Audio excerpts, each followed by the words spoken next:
Hello, friend. Before we dive in, please note I am not a licensed therapist, counselor, or certified life coach. I'm just someone who's lived through a lot, learned some powerful lessons the hard way, and now feels called to share what I've gained. While I do bring on guests who may have formal credentials, my role here is to hold space for honest stories and real conversations. You may hear from people with different religious, political, or personal beliefs than your own. That's part of what makes this space so special. If we stay open-minded, then we can learn from each other's perspectives and experiences and all come out the better for it. My hope is that this podcast helps you feel seen, connected, and empowered to keep growing. Okay, so I'm here with my friend Kristina Lucas. We have been friends for at least 25 years. I was trying to remember for sure how I met you, and I'm pretty sure it was through Mary Kay. Yes. Okay, that's what I thought. So you have seen me through a lot of ups and downs in my life. And so I think it's really appropriate that you're one of the very first, people that get to that I get to do this with, because I'm really excited about this new little venture that I'm doing. I think that it's something that's really needed in our area. We have so many good people all around us. We do. Right here.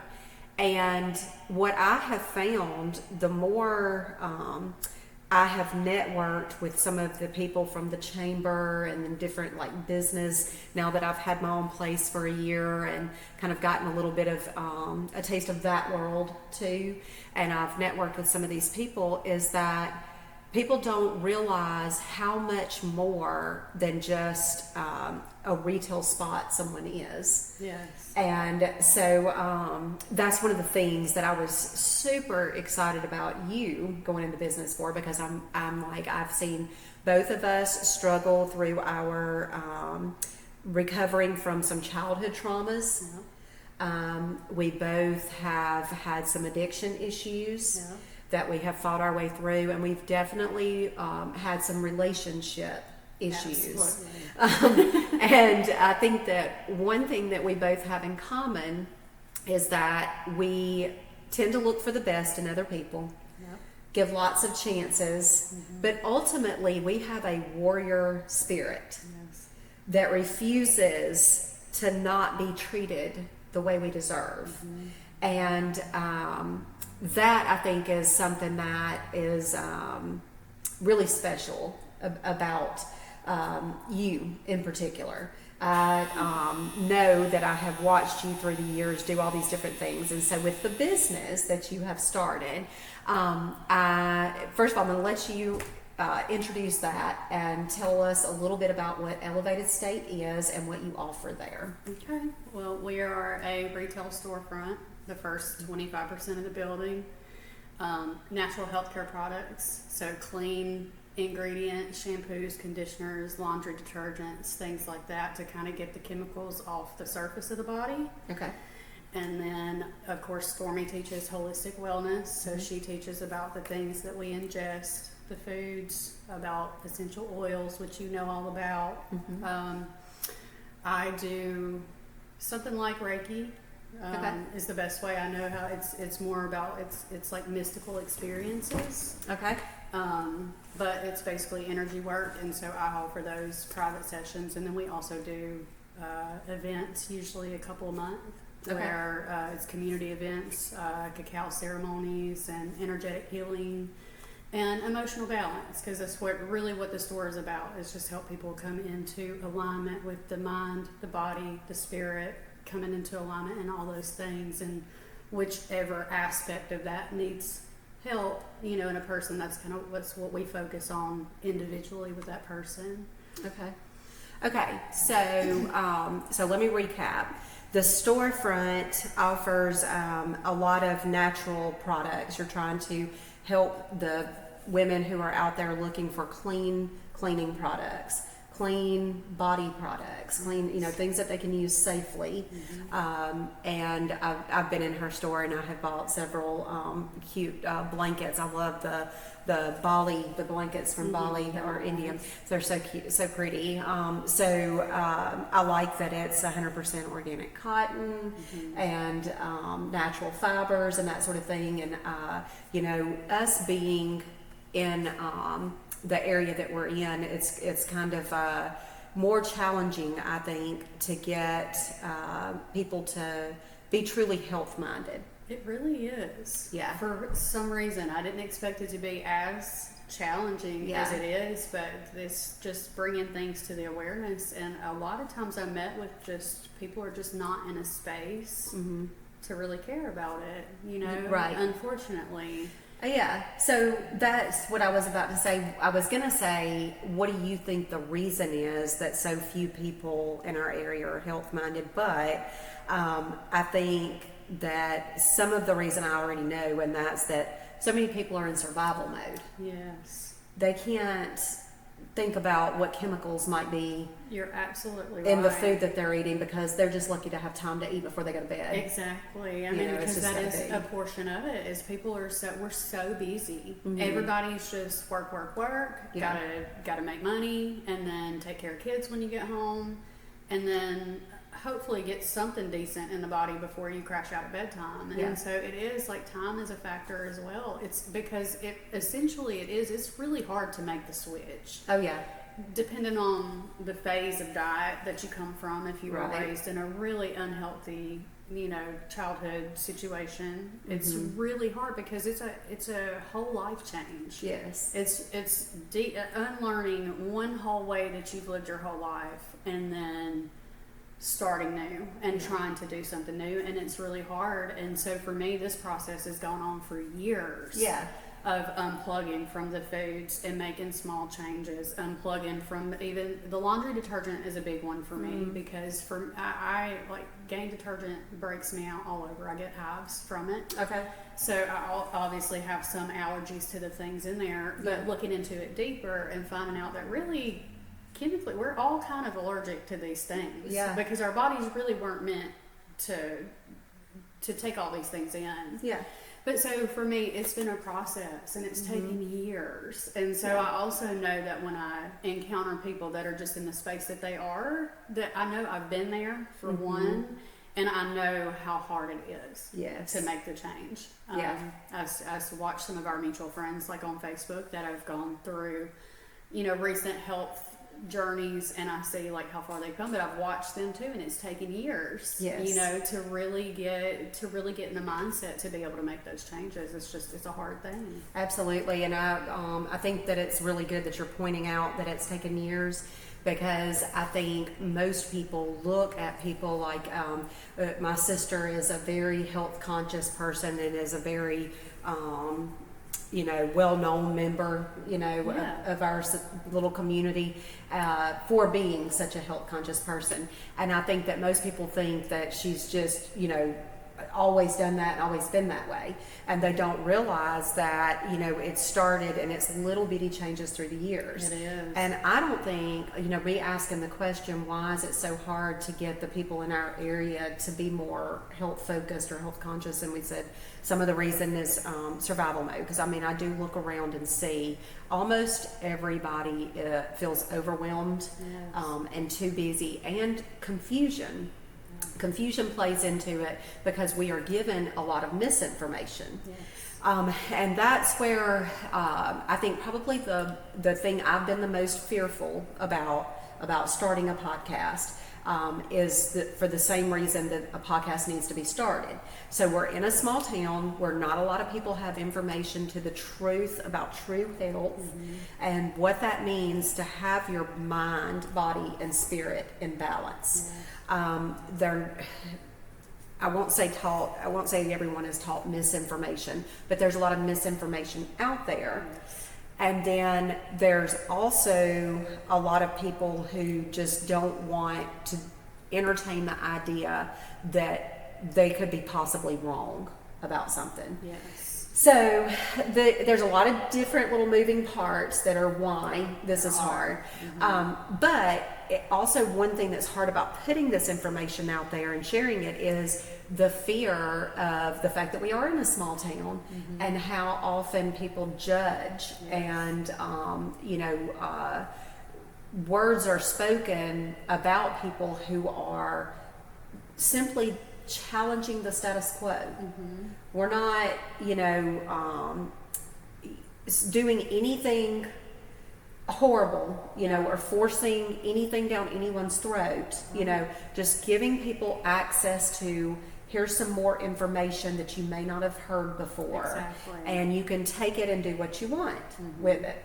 Well, a lot of people get extremely offended by that because it's going to rock their world a little bit, and so they don't like that. So it's scary to put information like this out there because, I know that you and I have both been called crazy. Yes.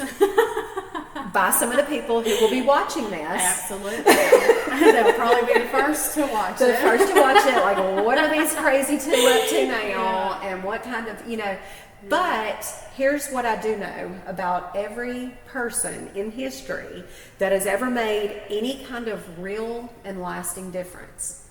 They were called crazy first. Yeah. Okay? No, look, I speak about this in my sessions all the time because a lot of people that come to me are at the point where they think they're crazy. Okay. And that's something that we talk about often is just about everybody in history that has made and that made change. Yes. That did something big enough that their name made history and their teachings have changed the way that we teach in universities and all sorts of things. Like, people have made some incredible changes, and half of them were most all of them were labeled, literally labeled as crazy. Labeled crazy. Yeah, absolutely. And so, I'm not trying to become famous for some kind of teachings or anything. I would just simply like for people to have access to know what's right here in their little Tri-County area that's totally accessible to anyone who has an email or a cell phone, because, at the end of this, we will put whichever way you want to be contacted in case someone wants your services.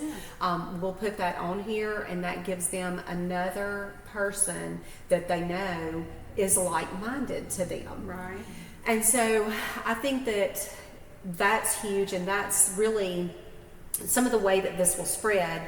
The right information getting to the right people will be that we're sharing it with someone. We come across it, we think, hey, you know what, I think you should go talk to, I have a podcast with this person that I think is someone who could help you with what you're telling me. So we will be sharing it, and we'll get the information out there. But also, I do want to help.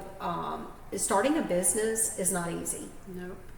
And we had a meeting at the chamber last month, and there was a guy there, and he was from Columbus, and he was recruiting people to be mentors to other people who either were thinking about starting a business or were just starting a business. And I thought, that is a fantastic idea, because there are so many people in our area, so many businesses popping up left and right, but you don't always know if these people are going to be able to make it long term. Right. And so I do want to help, especially if it's a female-owned business. Yeah. I am definitely a feminist at heart. Some of the other reason I think some of the misinformation that's out there that people get is, and I'm sorry to have to say this, and I'm going to lose some people, some followers right here off the bat, but it's simply because it's not a man's world anymore. Mm-hmm. I would agree with you. And that's making some waves. Yeah. And but I'm here to tell you that anything that was ever created to control people, whether that be a race, a gender, whatever it is, anytime that there's been people in a place that eventually they're overthrown. Yeah, you're right. there always comes a time when eventually people start to realize that they don't actually have chains on them. Mm-hmm. Those chains that these people have on them are mental ones, and they can be broken. And if you look back in the past at when these things have happened and when the deconstruction happened of that system, we have all the telltale signs Yes. happening in the earth, in our country right now. And the same, the history repeats itself. I mean, that is so true. Yeah. And it's happening now. Yeah, absolutely. Things are changing. Yeah. So, so one of the ways, so I do, what I want to do, I want to try to let you talk about some of the deeper things that you would like to share with people that are uneducated and have never heard of such. I want to let you talk about these things. I'm trying to figure out a way to navigate this conversation so that we don't come out sounding batshit crazy. Okay? Because I feel like I'm going to get there anyway. this is an important topic for people to be able to understand. And we've been friends a long time, and we've had a lot of deep conversations, but most of the time when we try to talk about this, I tend to really shy way back out of the conversation. And it's because it's such a big topic, it overwhelms me, and I'm one of those people that is an all or nothing person. I'm either going all the way in with you, or I can't do it. I'm just, I can't do that. That's too much for me right now. I'm on this other thing right here, So, so I really want to try to understand this tonight. Okay. I really want to know that the viewers would be able to understand it because I will understand it. So y'all are starting at the same level that I am, because every time that she and I've broached the subject before, I've ran away from the conversation. So we're starting all fresh. Okay.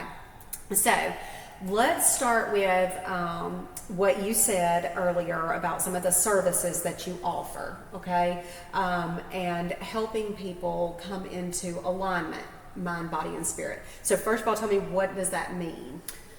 Well, when people come to me, so the first thing is I can only go as deep as a person will allow me to go, to break through whatever barriers that they have. And a lot of times what that is it's clearing out the chakras, those energy centers, but it's also dealing with the subconscious mind and clearing out blocks, because in order to really learn something new and grasp a new concept, there are old concepts, old things that have to be decommissioned in order for you to move through. So a lot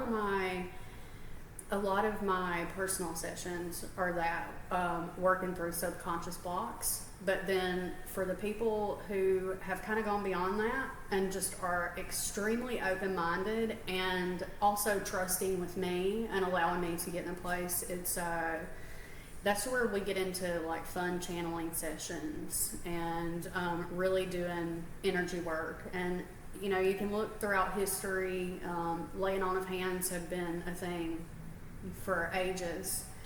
Even in the Christian religion, even though the Christian religion frowns upon Reiki, and things like that, it's no different. It's So you equate Reiki with the laying on of hands, that Christians do when someone's sick and they're passing energy from prayer. They're praying for healing, and they've got hands on this person, and where two or more are gathered, then this thing is done. You're equating the Reiki with that energy because your purpose is for this person's healing. Exactly. Okay. All right. I'm with you so far. Yeah. I'm really proud. Okay. All right. And I understand that 100%. And also something that just came to my mind is EMDR therapy is a professional, accredited type of therapy that you can go to if you have PTSD. It's actually the most effective, second to yoga, for war veterans. They have proven that this is the most effective therapy that they can do for PTSD for war veterans, second to yoga. So not an antidepressant, not an anxiety med, but yoga then EMDR. So EMDR, what I went for was I had a couple of very specific images that were triggers for me.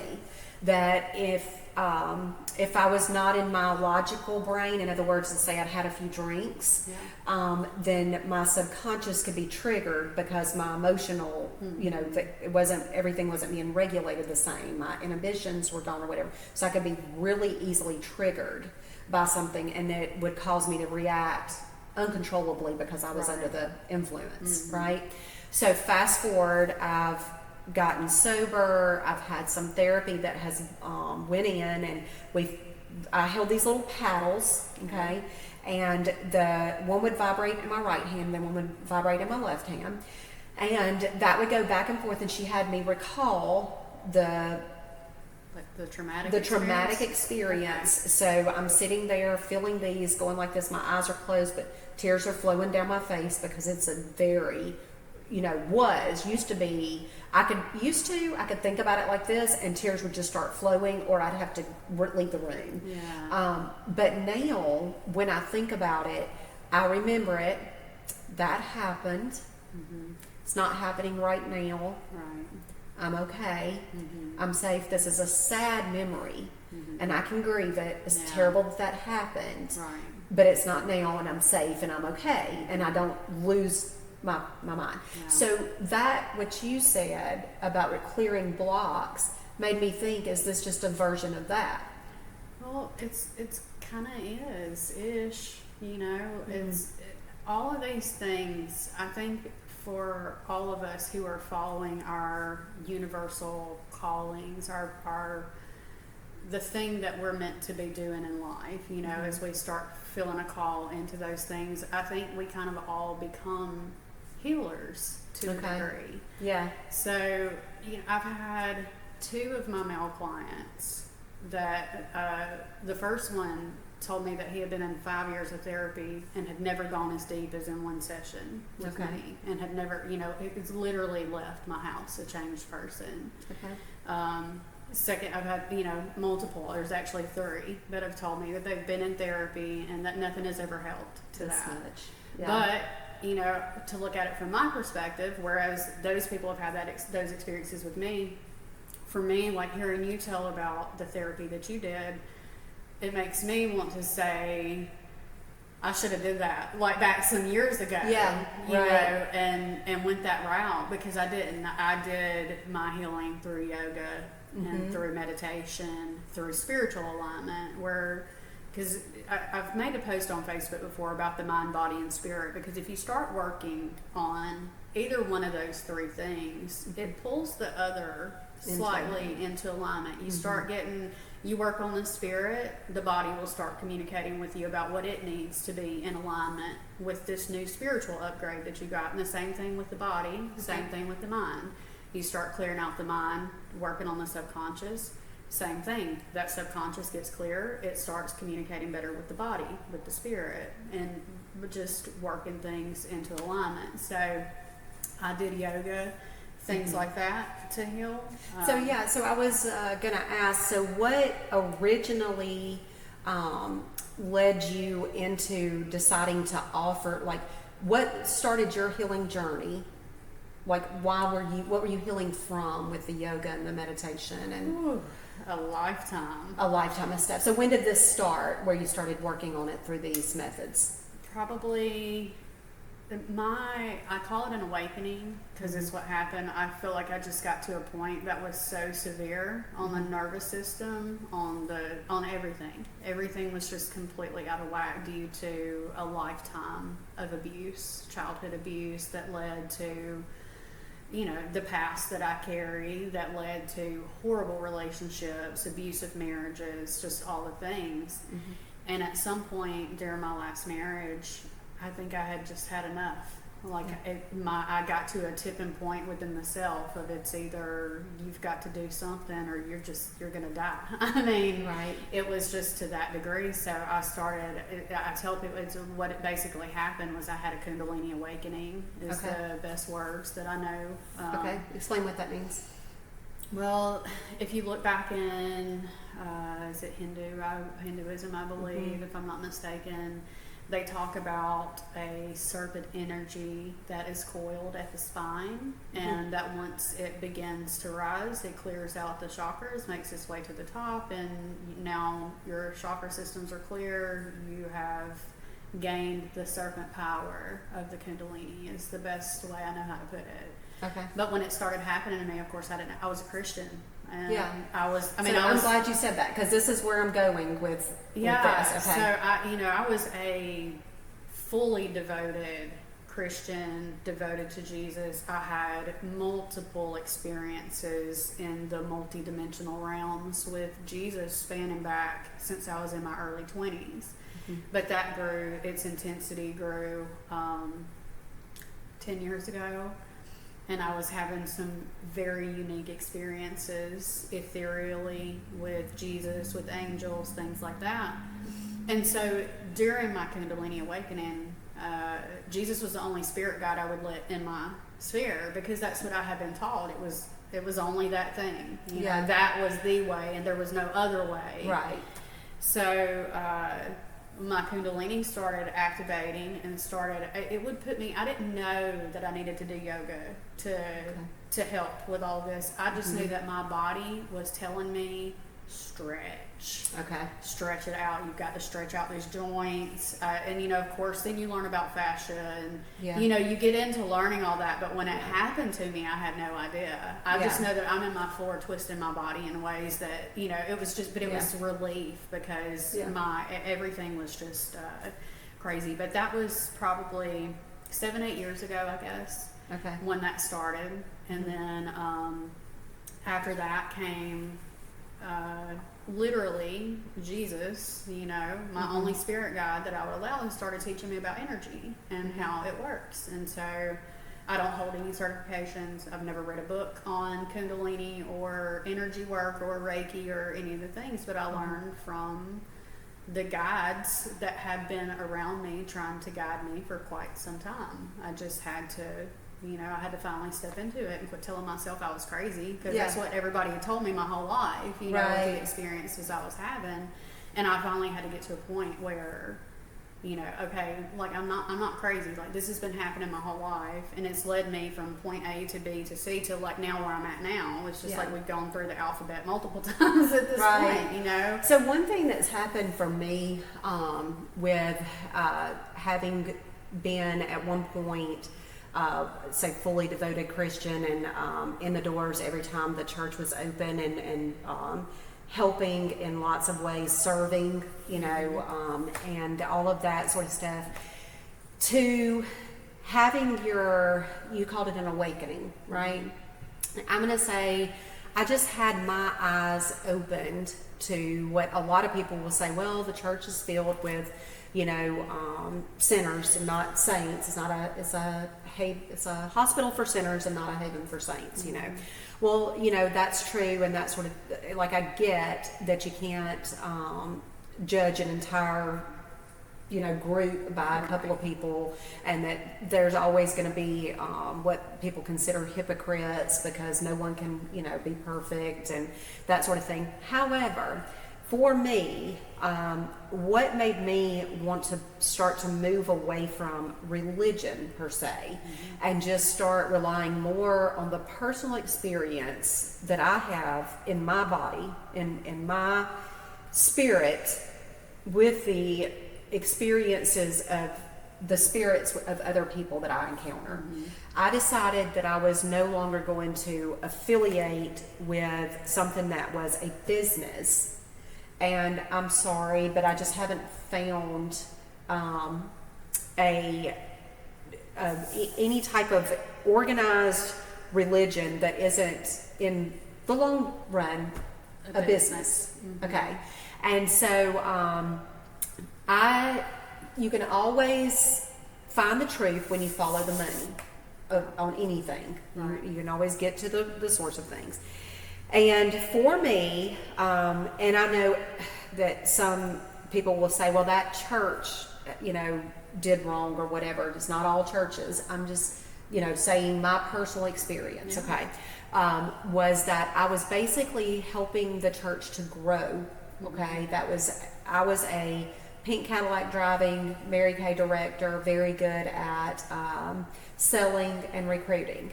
And a church cannot continue to function if you don't continue to recruit workers and get money flowing in it. So my job was to teach this class that was on spiritual gifts. And the reason that you would need to teach this gift at the beginning of someone joining the church is if you get someone locked into a job within the first 4 visits of a church, they will stay at that church. Interesting. Okay, so I totally see how that would work. How it you works. Go and I'm involved and I'm a part. And, yes, yeah, I'm and you this. are, and I'm not saying this is a necessarily evil thing. Yeah. It's not inherently evil, right? Actually, you're making friends. If you've got a job, then that means you have coworkers. Right. So you're making friends, so it gets you connected. So it's not just about the money or, keeping everything flowing, the machine moving smoothly or whatever. But it is a big part of it. If you're going with your church, with your pastor and your church secretary to a meeting every month where it's just y'all, going, and you're getting this information on, getting more money into the church and getting more people and getting them to stay, so that then you become a little jaded and a little, I am motivated to be competitive in a way to win, so to speak, So it was motivating to me because I was being rewarded with the church was growing. Right. So, but it wasn't, after I took a step back and I started to see some things that I just thought we're losing sight of what the church is for, and it's more that we're just here trying to grow. Every single activity became about growth, numbers, So that's what I don't like about it, because the church is so commercialized. Yes. I would love to have a church family, because like you said, you make friends. I mean, you make great friends. Yes. Have groups of people. There's just a lot of things. You raise your kids with other people who are raising like-minded kids, things like that. And so I see the positive that churches do. And I wouldn't want all churches to close down. No, because people absolutely do not. need the guidance. And there are some good ones. Yeah, there are absolutely. some good ones. And the one that I'm talking about is not a bad church. Yeah, but for me, Yeah. I have found, because I have in the last couple of years, tried to visit here or there or befriend this group of people, and what I have found personally, it's just my opinion, but what I've found is that when somebody has the Christian belief, then everything in their subconscious is telling them that if another person here doesn't have what I have, if they don't have the relationship with Jesus like I do, they're going to hell. And it's just like a subconscious judgment of hell on a person, which essentially you're operating in judgment and you're looking at a person as if they're less than you. And so I found that in churches, even if it's a great church, there are a lot of loving people, still the majority there, and you can feel it in the atmosphere, have that bit of judgment within them. And I really can't sit in that space. That's why I open my own space. Right. I can't exist within that. Yeah.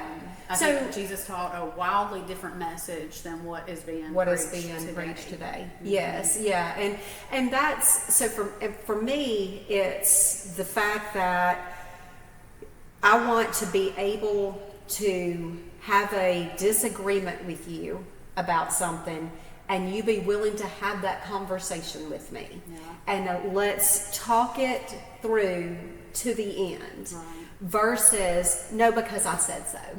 Like that has always rubbed me the wrong way. Me too. Or it says right here. Well, okay, so it says right here, but where did that come from? Yeah. So one thing that my parents did very well was they taught me to critically think.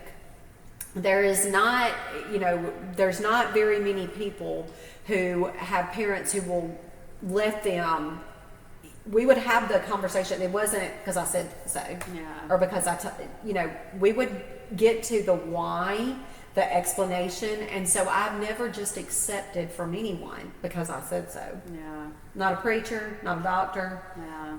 I unfortunately did for a lot of years because I was raised in that. It was Yes. just because it's what I said and that's how it is. And so I learned to take that as an answer, you know, and so I had to teach myself communication and critical thinking like in my adulthood. That it's okay to ask questions and to want answers. Yes. And that someone who is telling you to believe in something as a sanctity, you deserve to get as much information as you want. Absolutely. If they're trying to convince you, of this or whatever. So, but anyway, okay, so that's what led you to start doing those types of things for yourself, was that just a lifetime of trauma and all of that sort of thing. And so then the religion part, you started realizing that you were believing something different than what you felt energetically when you would visit places.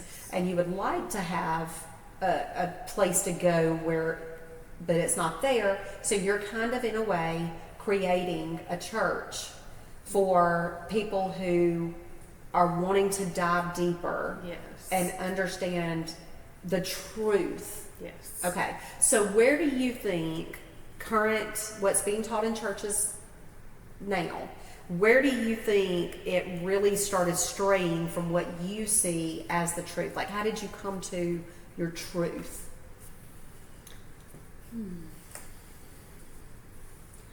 I honestly, I think part of it was maybe getting pregnant with Jacob. That might have been part of it, because that's where I started looking into vaccines and some other things related to like home births versus hospital births and what the differences are. So that started kind of awakening me to some different information. Because like vaccines, for one, that's just one thing I thought that you had to have. It was a requirement as a child to go to school, to things like that, and that kind of changed my life. Yeah. When I found that out, that realizing you have a choice. I have a choice here, and if I have a choice, then I should be responsible enough to look into it and research it and find out why. You know, and and it just kind of spiraled from there. Having Jacob changed me for sure. He brought with him a light that is kind of undescribable. You know? And so he shared a lot of his with me. Yes. But then it just started shifting from there. Like I said, my body started changing. I don't know if we were real close at the time, but like during my Kundalini awakening, I think I weighed like 185 pounds. Okay. And lost down to 140 in about 2.5 months, and then just continued on from there until my body just completely like transformed itself in a 6-month period. But it really, for me, it all goes back to spiritual alignment, because even with what I was experiencing in that marriage, I was faithful.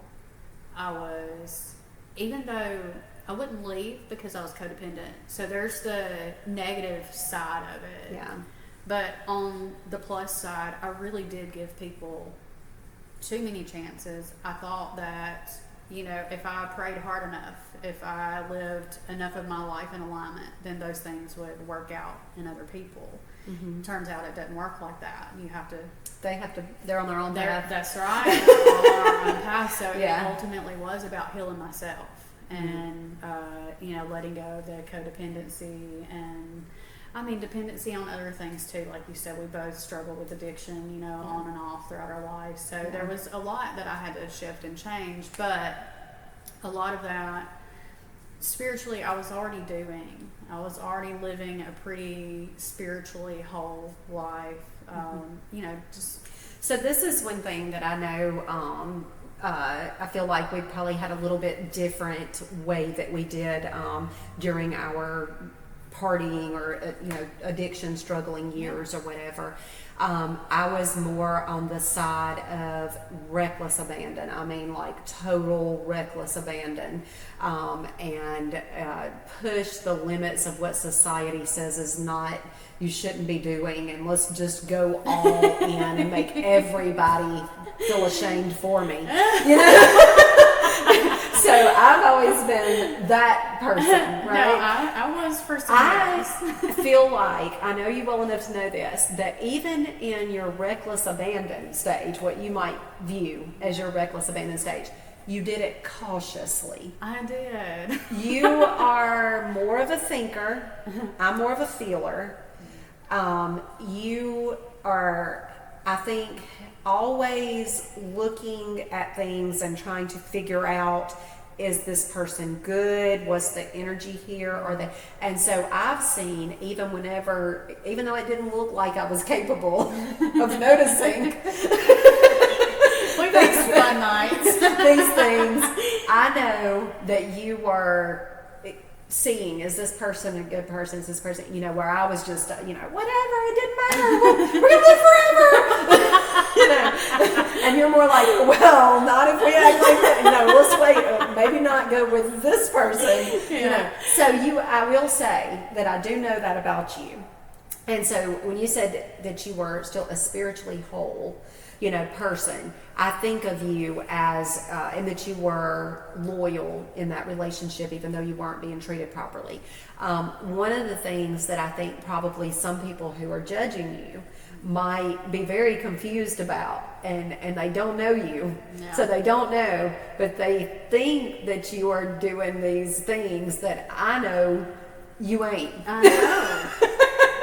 And the things that they're judging you for, they're doing these things that are a sin to their religion if they are who they profess to be, right? So here you are, simply trying to find yourself, heal yourself. This is where all purpose comes from pain, okay? And so when we have experienced pain, then we want to carry buckets of water to the people that are still in that hell, right? So this podcast may lose some people who are feeling some kind of way about how we're talking about churches. And I understand that. If it's offensive, I don't mean for it to be offensive. That is, neither one of us mean for any part of this to offend anyone, because one thing that I am for sure want for people is that I want people to always be able to speak their truth and to be heard, to be seen. If there's something that I say in one of these videos, or that my guest says that you want to discuss further, you don't understand anything like that, you are welcome to comment. We will go back and forth with messaging or contact, whomever needs to be contacted, because my thing is not liking when people are silenced, or when people are asking, wanting more information, and they're not given it properly. In my opinion, they're hushed. That's what usually when people are. So I'm a very, very open-minded person. Me too. Always have been. And back to my parents raising someone who can think critically. If you truly can think critically, then you have an open mind, and you can entertain the idea that you could have been taught wrong, that possibly the person who told you, they believed with their whole heart, and they were given that information, and they have no reason to think that it couldn't be true or wouldn't be true. However, they just didn't know that the person that gave it to them was misinformed or whatever. I can entertain the fact that I could be wrong about everything. Me There's, too. yeah. I mean, I oftentimes say, I know nothing. Yeah. I mean, I literally do. I know nothing. Yeah. Because every time I proclaim to know something, the universe comes and smacks me with some other information. It's Right. like, you don't know shit. Yeah. And I think that's it, that we're always learning. Mm-hmm. But if you've experienced a pain in your life and you have found a way of coping and a way of surviving and a way of healing, and not just surviving, let's even go a step further, thriving. Yeah. Like when you reach this point, like I've had a couple of moments in the last couple of months where I've just been like, oh, yes, this is so good. This is so, my heart is so full and so happy and so just, I don't know, it's just about to vibrate out of my chest of how, you know, I never thought that I would be this happy. Right. And so being here, it's my duty to share. Yes. And all of the resources that I have this is me sharing ways to help other people with their pain. Mm-hmm. And it's basically from different experiences I've had that were painful. Yeah. Or how all of these connections came to me. Every connection is connected by some kind of former pain that's been overcome. Right. So, and that's really all that church is too. Yeah. Everybody is putting out their testimonies and their pain and the trials that they've been through and saying, hey, look, I got you. Right. You know, I've been there before. Let me tell you what worked for me. Yeah. Let me tell you some of the scriptures that I read that really just stayed with me and helped me, and let me pray with you. Let me lay my hands on you and pray with you. It's basically what you're doing. It is. Yeah, because you have people coming to you. So how does someone get in touch with you? How does an encounter with you start? A lot of people just walk in the store, but a lot of people contact me on Facebook. Okay. And most of my clients have just got started with I post some wild and crazy things on Facebook sometimes, and I often get messages afterwards, but that's really how. When you say wild and crazy, like something, give me an example of something you would put out there that would result in someone contacting you for assistance. Well, a lot of it is just like the way that I discuss religion. Okay. And it's what I tell people upon meeting me now is, I'm odd. Like, you're going to need to know that. Yeah. Because I'm wildly spiritual, carry some pretty heavy giftings, which I considered curses for a large portion of my life. Right. It kind of finally hit a tipping point where I recognize the blessing in it. Yeah. These days, like you said, that heartful thing. Yes. Yeah. But that it's usually because there are a lot of people here, I think, in our area that have come up under that Christian belief system. And so I'm always talking about my spiritual journey, but Jesus is tied into that for me. So Yes. it causes, I think, a lot of controversial thoughts with people, because on the one side of things, like, Christians don't really understand how I tie Jesus in, like, to the things that I do. And then on the other side, there are a whole lot of people who are currently trying to unplug from that. And so they've already been getting the internal workings, from the universe, from God, from Jesus, even, like, hey, like, something's not quite right here. Like, we've got to grow. We've got to go beyond this. And so I think when I post some of these things, I think that's really a lot of times what gets people's attention. They're like, oh my God, okay, so she knows. Let me go talk to her. Right. About it. So it's just making your community aware that you're here. Yes. Really, is all you're doing. Yeah. And when people find someone that has the thing that they've been looking for. So when I will say this, but this will probably be on repeat every podcast. You'll probably hear me say this at least once. When the student is ready, the teacher appears. That's right. And some people call that. So before I lose my train of thought on this part, so you talked about Reiki at the beginning. I'm bringing all these little, like, connections here of experiences that I've had and things that I know. And you talked about giftings that you saw as curses for a long time. Well, like when I was talking about the class that I taught on spiritual gifts, intuition, being intuitive, is a spiritual gift, and that basically is being able to read someone's energy. Yeah. That's basically what that is. And so you would have, in my class, you would have identified, through a series of, like, after we did the 12 weeks of classes, then you take a quiz, and by that time you would have probably already determined that you had that intuitive gift. And it would be glorified and be a positive thing because you found out at church. Exactly. Okay. But I found out through Kundalini Awakening and through yoga and things like that. Yeah. And now we've got the Christian people posting statuses on Facebook about the witch store downtown. Right. And, like all of this mess. So that's where I was going to go. What I wanted to ask next was what kinds of, negative things have you encountered, and what do they think versus what you're trying to get them to know? I mean, they do. They look at a lot of what I do as witchcraft because I'm not operating in the church. If I were in the church laying hands on people, it would be, like you said, it would be glorified. Everybody'd be happy about it.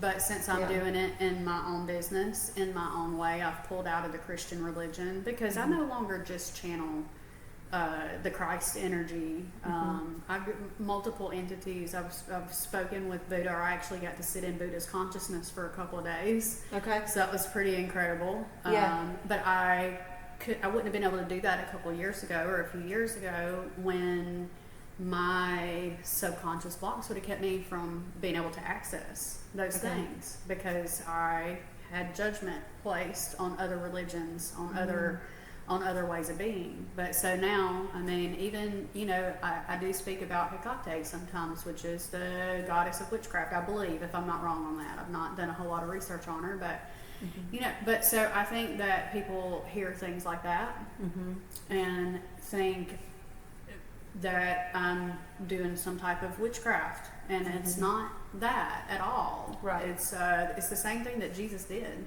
Yeah. And it's exactly Yeah, what he because, taught about. so let's think about what is witchcraft. Okay, so witchcraft is when you're trying to affect either your environment or a person in an evil way, right? You're trying to bring harm. Well, that's the Christian's perspective of witchcraft. That's So not what witchcraft is, but that is the the accusation perception. that they're making Yes. is that you have evil intentions.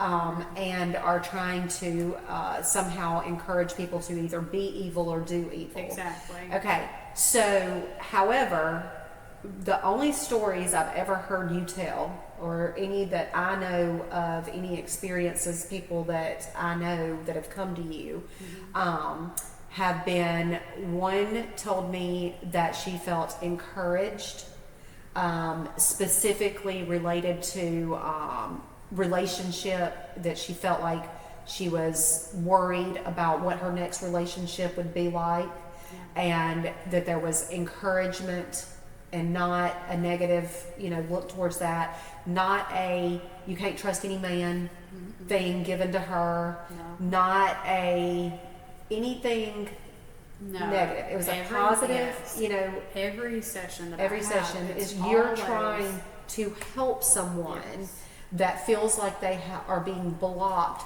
from something they deserve. Yes, exactly. So, literal. It's literally empowerment. So, I'm trying to think, what reason would the church not want you to do these things? Well, we talked about business, and you can't take money away from people that are in a business and then not be upset. Right. So let's say that's one reason. And then, of course, there is a very, very passionate reason that they believe that their religion, is telling them that this is wrong. Yeah. Okay. So, but here's where this is one thing I know about you.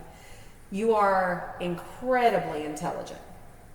super, super intelligent and can explain things that are above my level of understanding. So I know that you have read more about the Bible. I've probably read more about the Bible and know more about a lot of things than most everybody that knows me would ever guess that I know. Yeah. Okay. You've surprised me a few times here and there. Yeah, there's a lot of information in there that that I still believe. You know, I'm not saying that I don't have the same beliefs that I had about, you know, the fact that there is a creator, and that we are, you know, just amazing creations, and that we were all meant to love one another, and that, you know, there's so many good things, but I can't get on board with being controlled, or that there is something being a way to control others. And they're not, you don't have to attach it to it being a sin for people to not, you can just teach your children to do unto others as they would have done unto them, and to be good humans. You don't have to attach, or you're going to go to hell. Right. Your hell can be here on earth. That's right. Because it's the consequences of our actions that creates that hell. And you know, unfortunately, those subconscious blocks that are implanted in childhood, we've had this discussion at one of our events before. A lady that was there after, you know, we were discussing it, she said, you know, it almost seems like telling a child that you know, if for one, it's controlling. If you do that, you're going to hell. Right. If you don't act like this, you're going to hell. Yeah. So for one, it's controlling, but two, like she said, you know, this almost seems like it's like trauma, like to actually, you know, put that thought into a kid's head, and it really is. It is. It's very traumatic, and it takes years to unprogram from that. Yeah. It's sad, actually. It is very sad. It's a battle that I had to face myself. Yeah. Growing up in that and having that belief system, it was incredibly hard. When Jesus started pulling me into the energy work field, teaching me how to read tarot. I've never read a book on tarot ever. I can't tell you what the Eight of Swords means. I don't know. I've never read about it. Yeah. But I was shown how to read them in the moment through intuition. And but it was terrifying, Amanda. It was terrifying. Okay.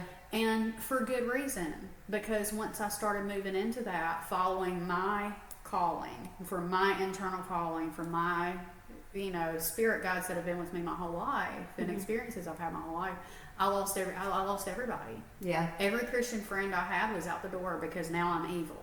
Yeah. And if I can pick up a card and that makes me evil, like, that's a really sad state of mind for one to be in, to hold that kind of judgment. That this card, and using this card, I mean, they use oils in church. Yeah. They use multiple things. They hold crosses up at people. They do multiple different things, have multiple rituals of their own, where they take communion and eat a dead man's body and drink his blood. You know, that is a ritual that they are doing. Well, that's where I was going with that earlier, is that even though, you know, we've been called crazy before by, you know, people, I know also that even when I was in church doing some of the things that this particular church was non-denominational, probably closest to like Pentecostal, and so they did believe in true miracles, you know, and laying on of hands and things like that, and there were people that spoke in tongues and, you know, that sort of thing. Well, it's like always kind of funny to me too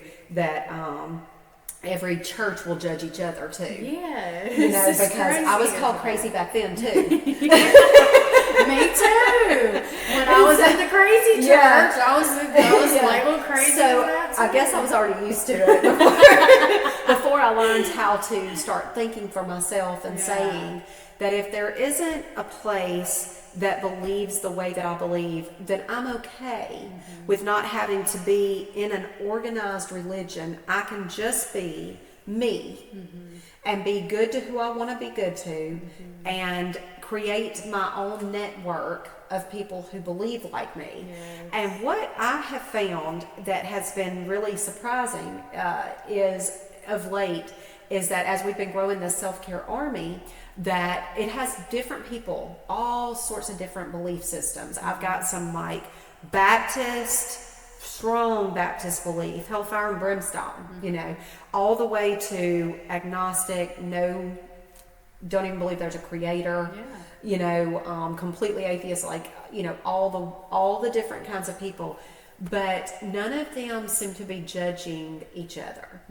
They seem to be connecting over this new thing that you're talking about. There's this new, like, feeling in the air. I feel it all the time when I'm in the vicinity of someone who I can tell they've kind of gotten fed up with the status quo. Yeah.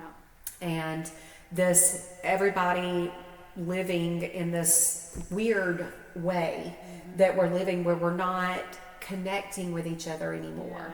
Like the fact that you're getting all of these things off of Facebook and then getting to meet these people in person, I think is really, really good and really special, because it doesn't always happen that way. Most of my friends, family, acquaintances see me more on social media than they do in person.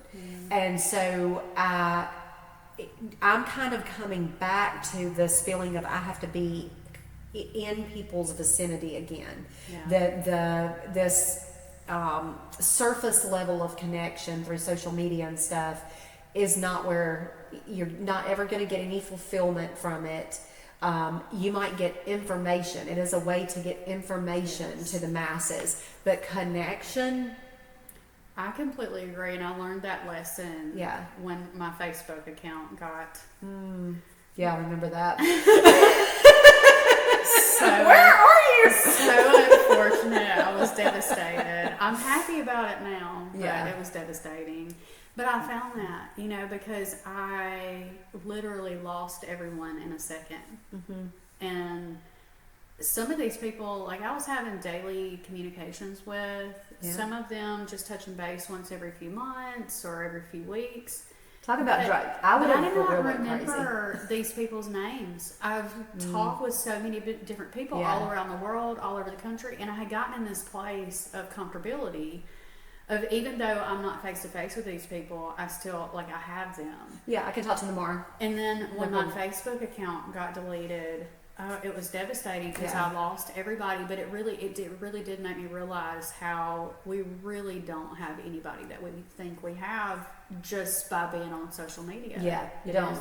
And so I want to grow this community where when people have an issue, sometimes they, you know, might be scared to, you know, send a text or a message or whatever, and they need to be in this person's space, that we all have a way to reach each other separate. So we've got our separate little group that we're in that is its own little app, so that we can all connect with each other over, like, it's something as simple as this morning. One girl came on there and was wanting to know, 'cause she knows that there's several of us that know a lot about essential oils in there, and so she came across this, you know, balm and wanted to know. And you know, this is just a like-minded people with same interest, and go moms, sisters, wives, singles, you know, everybody's totally in different places in their life, but we all realize that we have so much more in common than we do different. Yeah, but unfortunately, a large portion of society can't get past the differences. Yes. So they're stuck, and they pull away due to the judgment against the differences. Yes. Yeah, and so I reserve my judgment for way down the road, you know, with people. You cannot shock me with how you look. Because that, whatever. I don't care if you got a piercing and a tattoo on every place I can look. That don't bother me. What you're wearing, I don't care. Like, none of these are not the things I look at. Whenever I meet somebody, pay attention to how they interact with the other people in the room. That's genius. I mean, that's all you got to do. It really is. How do they treat the waitress?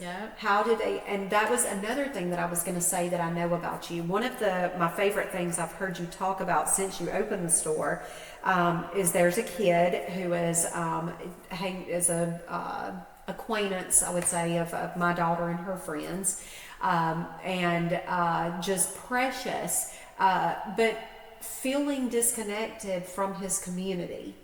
And I don't know if that's due to his sexual preference, if that's due to the fact that he is super smart, or like what it is, but he wanders into your store on the regular, and y'all have made friends. Yeah. And he doesn't really have a space where he's fully accepted in other areas. And he and I talked about that some. And it's I loved really when you smart. told me that. I was like, I love when somebody finds their people.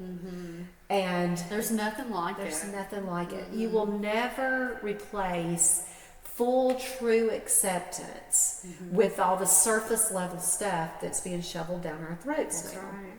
And so this community is really important, because there are people out there. No church is going to accept him. No, I don't know of any in our area, I don't either. that- Unfortunately. that he could go to without feeling some judgment, or would be corrected before he left. I It completely would be a agree. correction Yeah. conversation. And so I loved hearing that, and I love that in general, that's kind of what we're doing for each other. And what you're doing for people is basically a service, so that they don't have to do this for themselves that you have had to do. Yeah. All the pain and all the digging and the searching and stuff. You've done a lot of that work. So if someone feels that they are like-minded with you, and they're not this over here and they're not this over here, but they want to hear more, how do they get in touch with you? How do you want people to reach out to you that see this and say, okay, well, I feel like maybe I know a better question just to lead into that. Okay. How does someone know they have a blockage? Where does that come from? Well, unfortunately, I mean, this goes for myself too. No, I'm constantly looking for my blockages. I'm Okay. constantly looking at my shadow. What's your shadow? Those are the darker aspects of the self. Okay. I consider the shadow, I don't know how much you know about below the subconscious, but moving into the unconscious realms, that's where I perceive the shadow to lie. So it's below the subconscious, but it's the darker aspects of ourselves.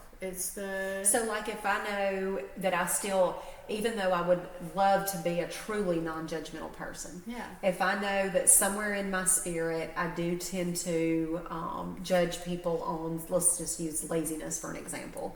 Yeah. When someone is actually just a laid-back personality, but because I'm overly whatever and productive minded, I'm going to judge them as being lazy when Yeah. they're actually just content Right. and happy. Yeah, they're just living their life. They're just living their life, and I'm over here like, Yeah. freaking Sunday driver, and like whatever, Yeah. like saying something. So is that my shadow? We're gonna get Yes, something and that's in? how you get into shadow work, is recognizing those aspects within Okay. the self. Like if you, so I will find myself in situations where jealousy might arise, Okay. and I feel the energy. And shadow work is just basically not allowing that energy to filter out into the universe, into the unified field, because I view that as attacks. It's like, whereas the church would like to say words like a demonic attack, and they're looking at this entity or whatever coming over here to do this thing, I look at those attacks coming from people.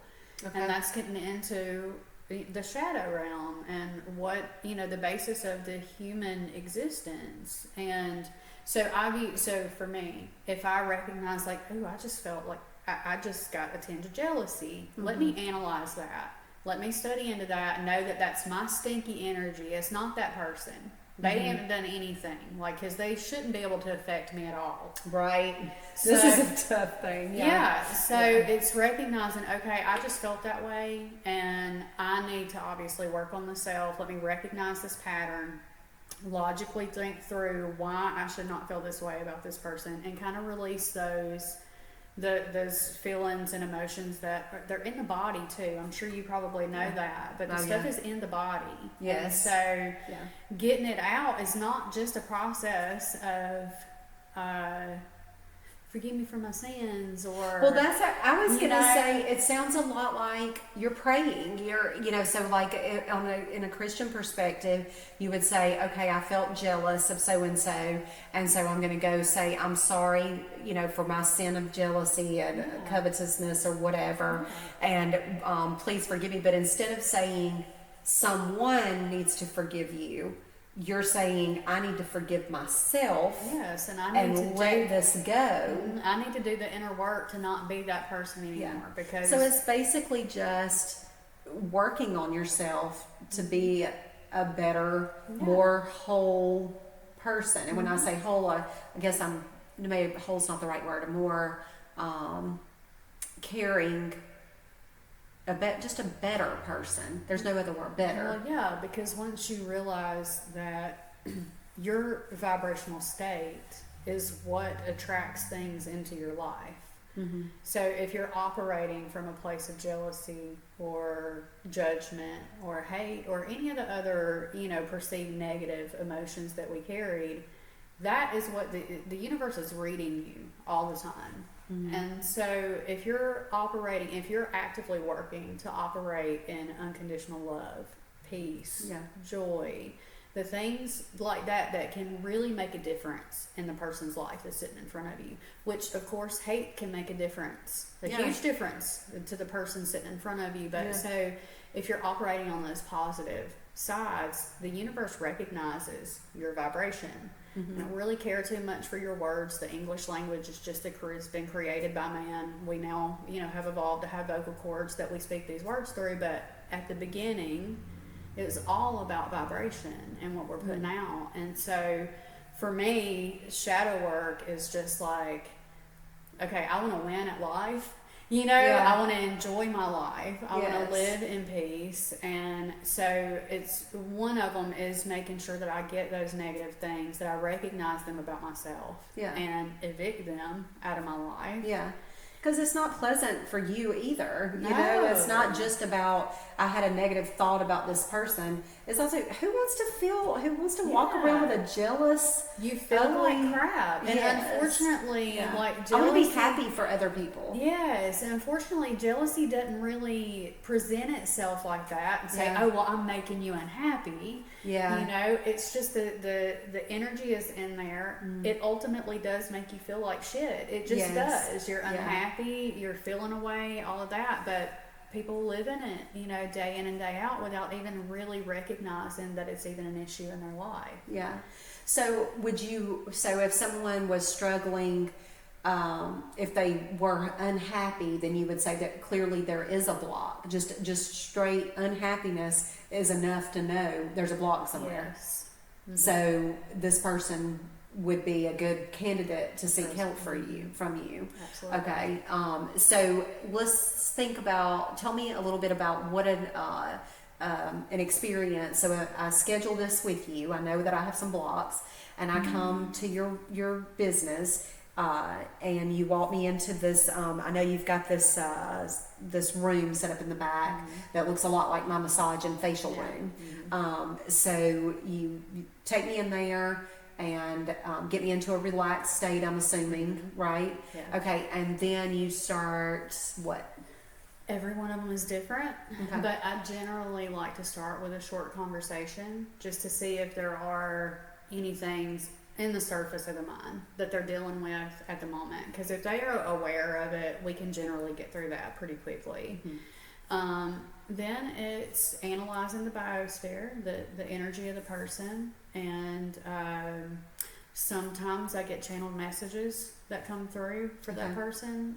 Sometimes I'm just led to do energy work, which is just basically I'm channeling frequencies from higher dimensions. Let's say, channeling frequencies from the heavens and allowing it to run through the body, because that's how heavenly beings communicate here, is through people, just like demons operate through people.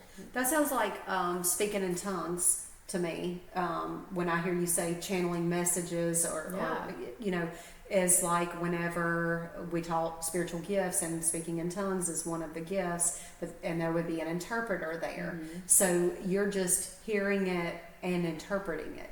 No, so it's kind of hard to explain. Channeling's kind of hard to explain, but basically it's when you get into the chakras that are above the head, which is it's my specialty is the upper chakras, and I have to have other people help me ground down because I have a hard time here. But so once you have access, because there are multiple chakras above the head that extend out 10, 20 feet even.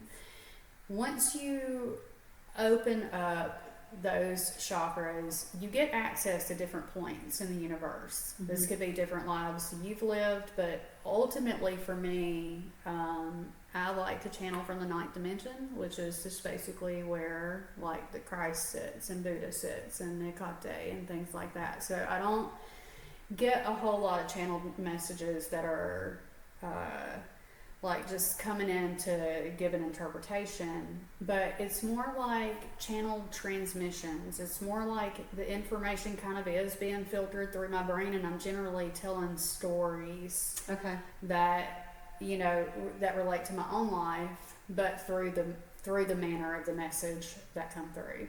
So but it's not always channeling. One of my most recent clients, it was actually super cool because I've never had a client before that could see in the spirit like I can. So it surprised the hell out of me. We're doing her energy work. I'm forcing in, you know, just channeling frequencies, light frequencies up through the body.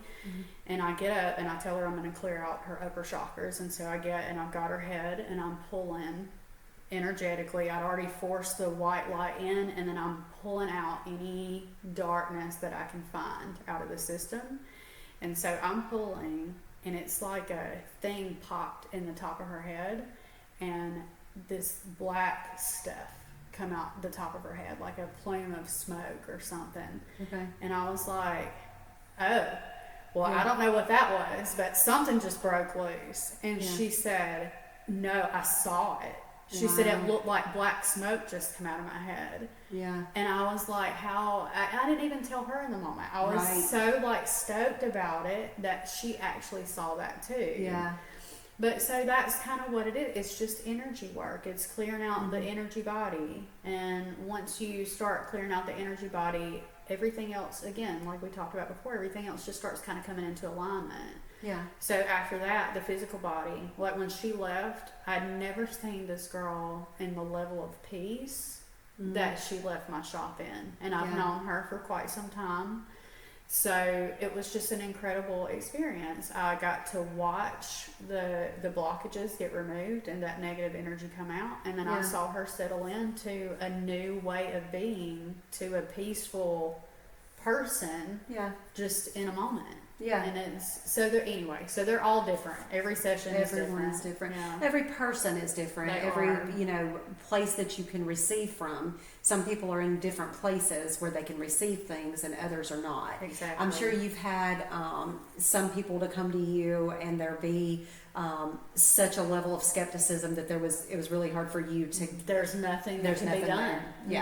There's nothing that, and I can even go back biblical on that as well. You know, Jesus told them, said if you get to a place and they can't accept you, dust the dirt off your shoes and continue going, because there's nothing you can do there. There's nothing you can do. And that is the same experience that I had. That's the Jesus version of let them. Exactly.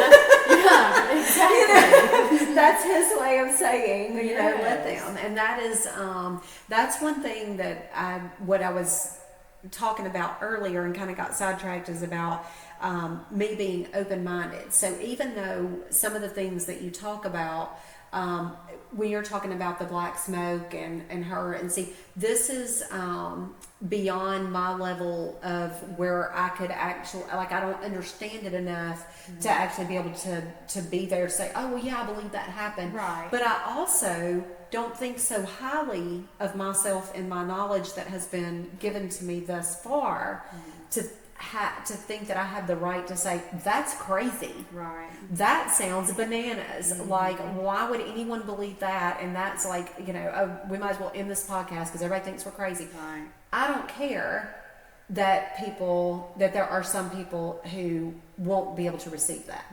I don't care anymore either. Yeah. I did for a long time though. For a long time. Even opening the store this year. Yes. As much as I've gone through over the last several years, I've fought church battles opening up the rabbit hole. That was I'm sure you see my post on Facebook about that. Yeah. So I fought battles, but still opening that store, I had huge layers of fear that I was existing in that had to obviously be taken care of and come out, I had to deal with.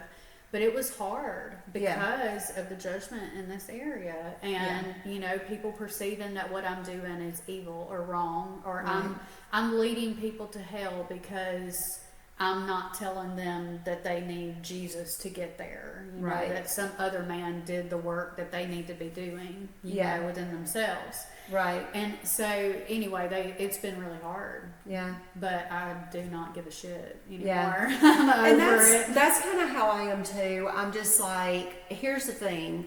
I'm open-minded enough to if someone disagrees with something, I will listen to your reasoning about it. But you can't make me. Right.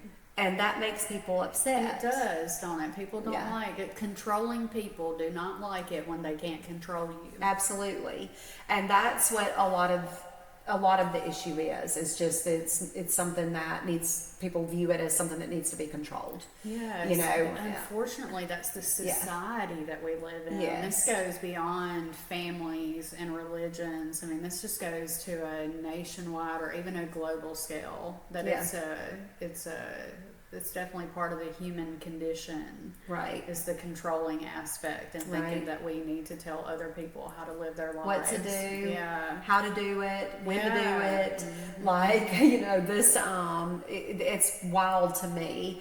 And then too, on top of the fact that we're telling people that what they shouldn't do, what they should believe, is people will get so far onto something that I guess, even whenever presented with possible logic, right?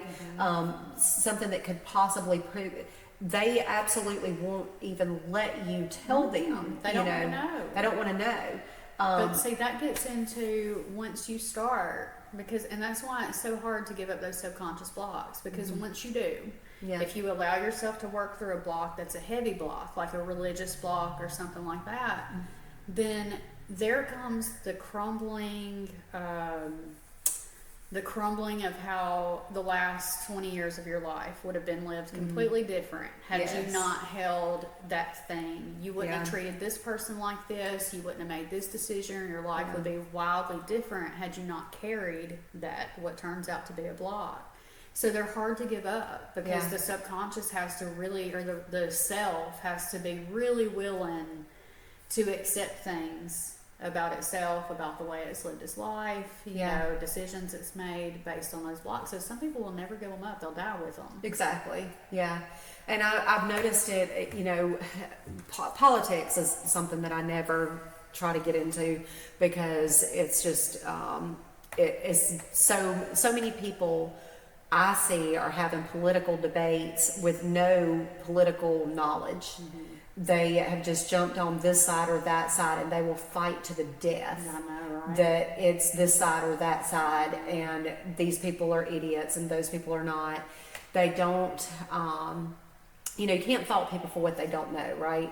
But you also understand that most of us believe this way. We think all the information is at your fingertips just like it is mine, right? But what they don't understand is that actually the information that's at your fingertips is not the same information that's at my fingertips. I know. If you and I both were to get on our phones right now and just think of something that we disagreed on, right? Something you would take a stance this way and I would take a stance this way. And you Googled the same question that I Googled. My phone will give me a different answer based on what it already knows about me and what I already believe. That's right. So the majority of the population is out here not knowing about algorithms and how these things are. It's dangerous. So while they're on Facebook having a political argument with someone who believes differently, they're sitting here thinking, you are such an idiot. Where do you get this information? The very first thing I pulled up was, this is blah, blah, blah, blah, blah. And they literally think this person's an idiot and is standing their ground about something that they have no basis for. Same thing, the other person's thinking the other way, but it's literally that we are given information, because if you follow the money, you'll know why we're given this information. The more things that you have Googled and put into your phone now knows what you will look at longer, what you will read. And so they sell advertisement to people on the pages that have this information or these things that you're looking at. And they know if you've keyed in this word this many times, then you're the type of person that will buy this if an Amazon ad comes across. That's right. So people don't understand that. Guess what? Everything you think and you know may be totally different information than what the person next to you thinks and knows.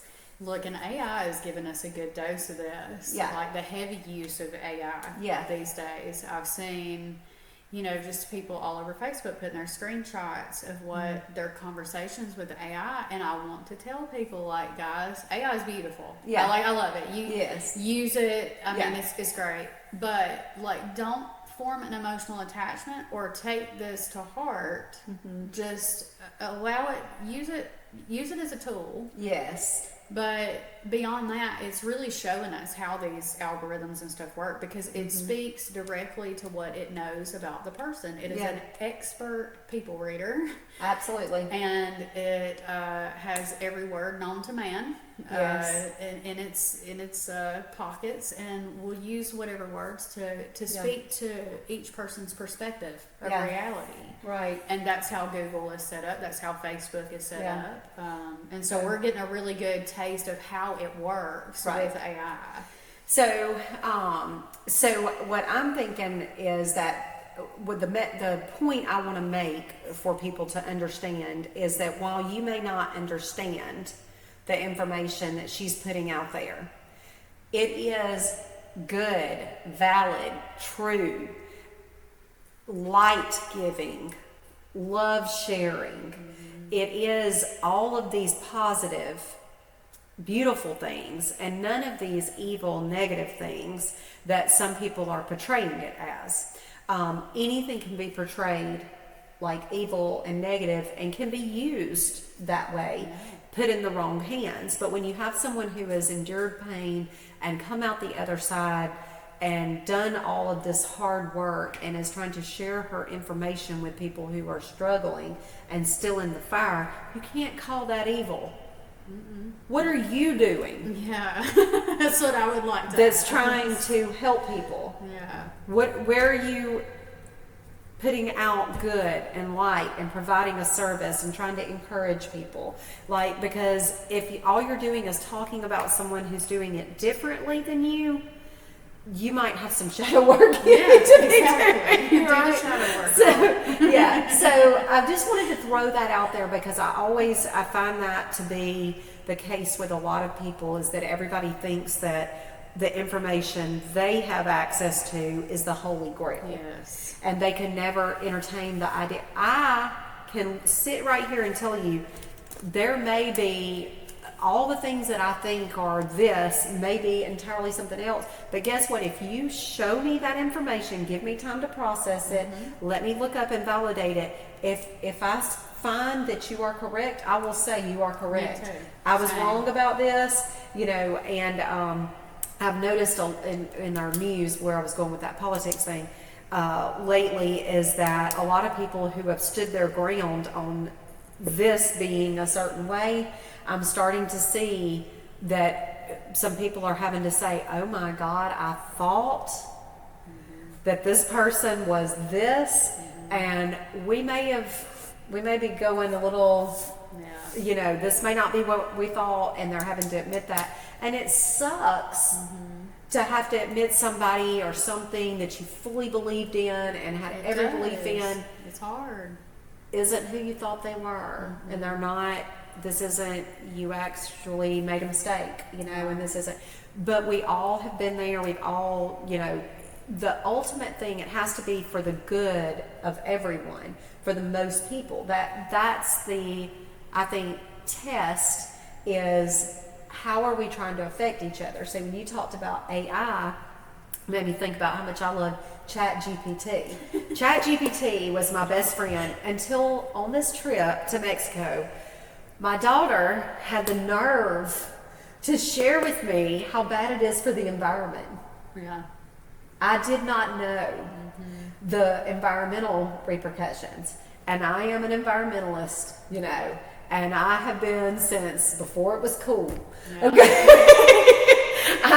And I think about, and then while we were on the plane, there was this video of this whale that had been beached by plastic. Something had happened and it had taken in so much plastic, and so there was this whole thing, and I'm sitting there on the plane just Abby's looking at me, what is wrong with you, and I'm like, oh my God, and it just, it's funny to me in a way, because to think about me not being in survival mode, right, that I'm so at one with my emotions that I can have empathy for an animal, okay, not just a person I've never met, but like an animal that is suffering because of our irresponsibility and our greed and our, the things that, all these things that we're doing to our environment. And our environment is not just,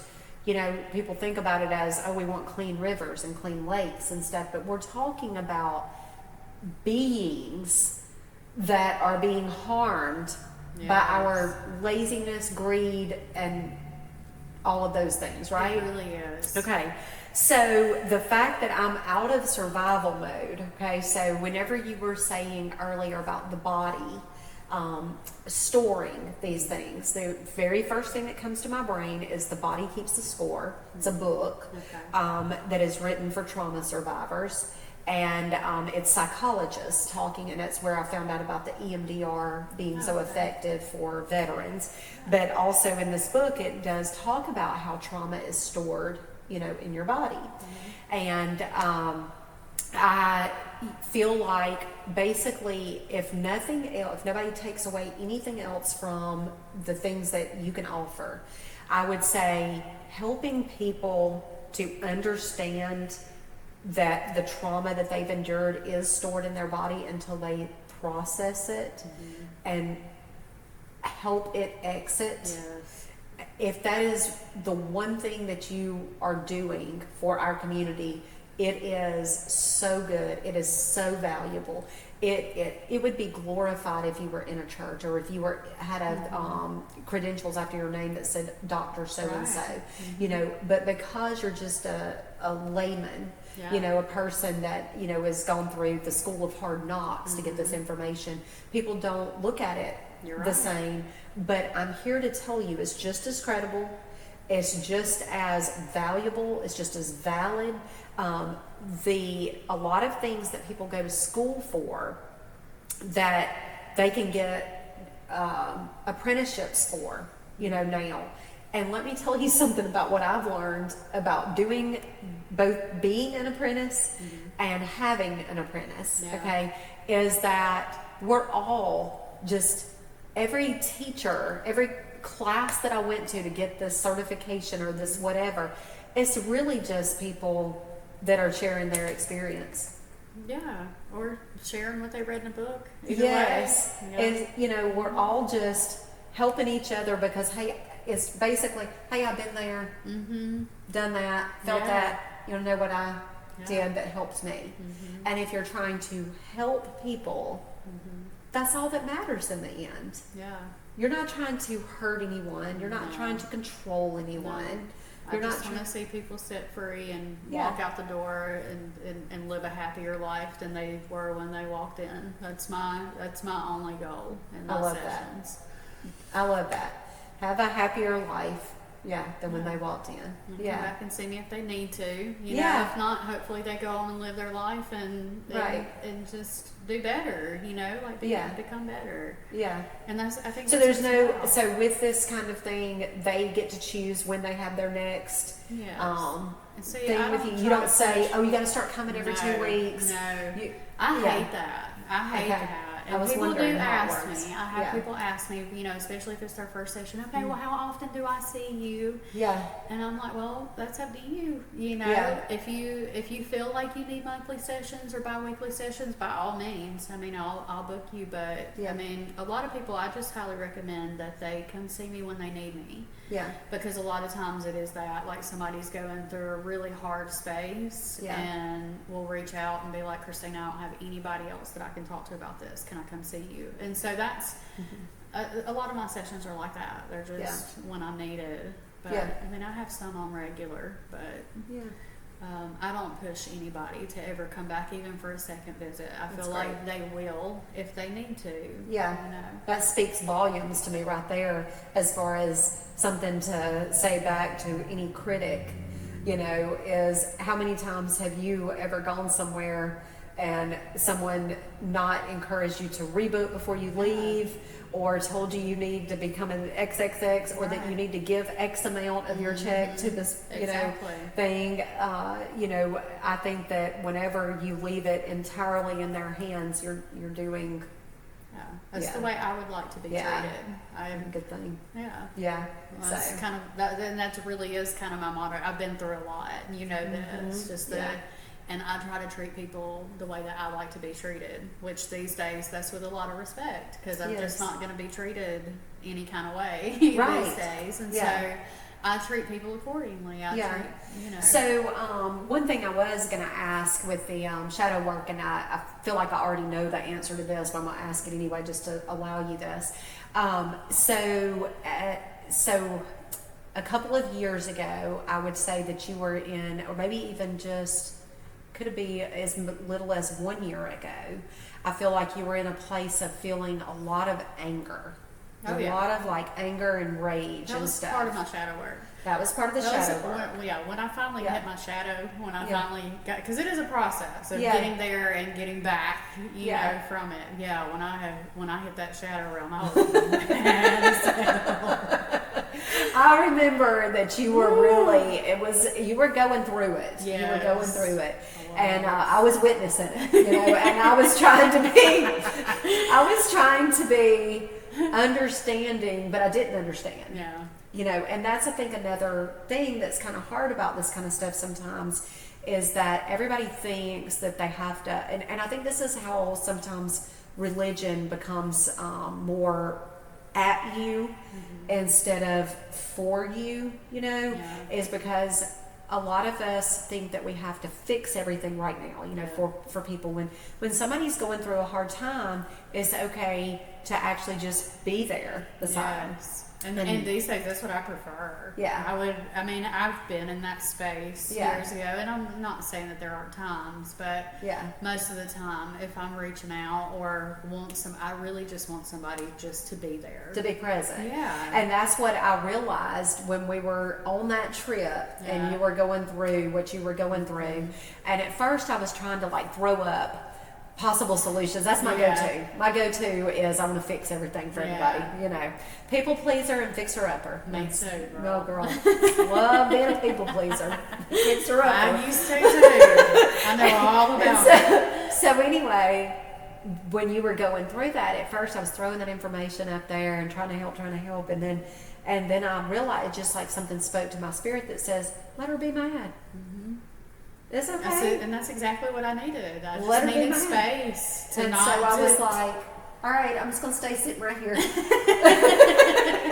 Yeah. And you tell me if you think of anything I could do that could make you feel better, Right. you know. And it's the perfect way to be. It's great. And but it's so funny how obvious that is to most people. But I have lived so much of my life in survival mode. Just being is hard. Yes. Settling into being after not after living in survival mode, It's so hard. It is hard. I mean, it was painful to Yeah. begin with. Yeah. When I first started embodying peace, which is a vibration, it is a thing. Yes. It is I don't want to call it an entity, but it is a vibrational thing. But when I first started embodying that, it did not feel good.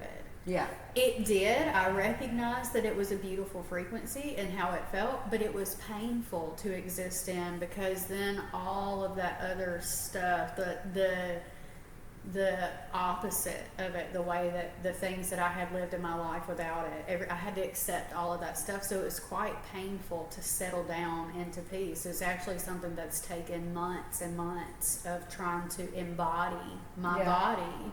Yeah. For it to get used to that new vibration. I can believe it and understand it, because that's definitely something that is not hard for me to understand. And I know at least one of my sisters is this way too. Just have a really hard time with quiet or space, and it shouldn't be that way. And I know that, and and I'm working on it, but it's definitely something that requires constant refocusing for me. I'm not bored. I'm okay. Yeah. I don't have to think of something to do right now. It's okay to just be right here. Yes. And that's been challenging for me. But I have seen you grow so much, like in this past, I would say probably 6 months has been like a visible change from the outside to where I see like a true confidence. Where when you said earlier, that you don't care anymore or whatever, I feel like this isn't a not caring, it's I'm confident in what I have to offer, and you can take it or leave it. That's exactly it. Because it's really not that I don't care. Because when I see things or hear things, it hurts. Yes. I don't know that anybody ever gets beyond that. You're not going to get past that. It hurts. It's painful to hear somebody talk about you are down something that you're trying to do that's, you feel is positive and good, and you hear people come against it. It's really hard. Right. But, so it's not that I don't care, but you're right. I do have a confidence about it now to where, like you said, I mean, they can take it or leave it. You don't have to be a part of it. Yeah, and that's the way I feel about, really anything. I'm just more like, what? If we all could just let everyone offer what they want to offer to the world, put their true selves out there, and offer what is good about them to other people, and not judge it because it's different from us, but just know that good always wins. You're not going to have to this perceived battle with evil that you're not going to be fighting against someone who is out there with their information, because people that are evil is done behind the scenes. That's right. They definitely lurk beneath. They like to be hidden. Things like to be done in the dark.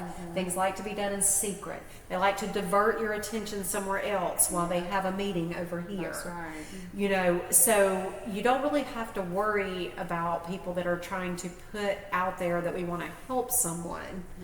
It's more these other things that you should be more concerned with, I guess, is my whole point.